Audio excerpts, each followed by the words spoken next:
اعوذ باللہ من الشیطان الرجیم بسم اللہ الرحمن الرحیم۔ السلام علیکم۔ ایک بہت ہی خوبصورت خاتون تھی، اپنے بیٹے کے پاس کے اسکول میں اردو سیکھنے کے لیے بھرتی کروا آئی۔ اردو پڑھانے والا استاد جی اس عورت کی خوبصورتی کے بارے میں جانتا تھا۔ چھٹی کے وقت استاد نے اس کے بیٹے سے کہا، اپنی امی کو میرا سلام کہنا۔ بیٹے نے آ کر ماں کو کہہ دیا کہ ماسٹر صاحب نے آپ کو سلام بھیجا ہے۔ خاتون نے بھی بیٹے کے ہاتھوں سلام کا جواب سلام بھیج کر دے دیا۔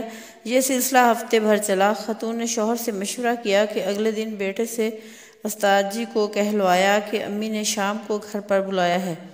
استاد جی خوش، 3 دن سے نہایا نہیں تھا، باسی شیروانی کو استری کروایا، خوشبو مارا اور پہنچ گیا اس عورت کے گھر۔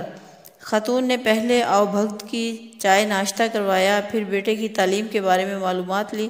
استاد جی رسمی باتیں کرنے کے بعد اپنی اصلیت پر آیا۔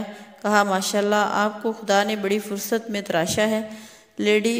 وہ تو ہے، شکریہ استاد، مجھے آپ سے عشق ہو گیا ہے۔ محترمہ خاتون، جی ہاں وہ تو ہے، پر یہ بات اگر میرے شوہر نے سن لی تو بہت مشکل ہو جائے گا۔ وہ آتے ہی ہوں گے، آپ اب جائیے، کل شام کو پھر سے آئیے گا، تب بات کریں گے، میں انتظار کروں گا۔ استاد جی چلنے کو ہوا ہی تھا کہ باہر سے اس خاتون کے شوہر کی آواز آئی، کون گھر میں گھسا ہے؟ حرام خور۔ استاد جی گھبرایا، میں چھپ جاؤں؟ خاتون نے اسے ساڑی پہنا دی، گھونگھٹ کر دیا اور گندم پیسنے والی پتھر کی چکی کے پاس بٹھا دیا اور کہا، آپ آہستہ آہستہ گندم پیسیے، میں انہیں چائے وغیرہ پلا کر باہر بھیجتی ہوں، آپ کو موقع دیکھ کر بھاگ جائیے گا۔ استاد جی لگے چکی چلانے اور گندم پیسنے۔ شوہر داخل ہوئے اور پوچھا کہ یہ کون عورت ہے؟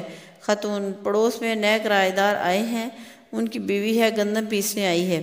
شوہر اور بیوی بہت دیر تک ہنسی مذاق اور باتیں کرتے رہے۔ 1 گھنٹے بعد شوہر نے کہا، میں ذرا کونے کی دکان سے پان کھا کر آتا ہوں، اور باہر نکل گیا۔ 1 گھنٹے تک گندم پیستے پیستے پسینے میں شرابور استاد نے ساڑی اتار کے پھینکی اور آنن فانن وہاں سے سرپٹ بھاگ گیا۔ 15 دن بعد عورت کے بیٹے نے اسکول میں استاد جی سے کہا، ماں نے آپ کو سلام بھیجا ہے۔ استاد جی گرجے، حرام خورو، آٹا ختم ہو گیا ہوگا، کیا آپ 20 کلو آٹا کھا گئے جو اب دوبارہ سلام بھیجا ہے؟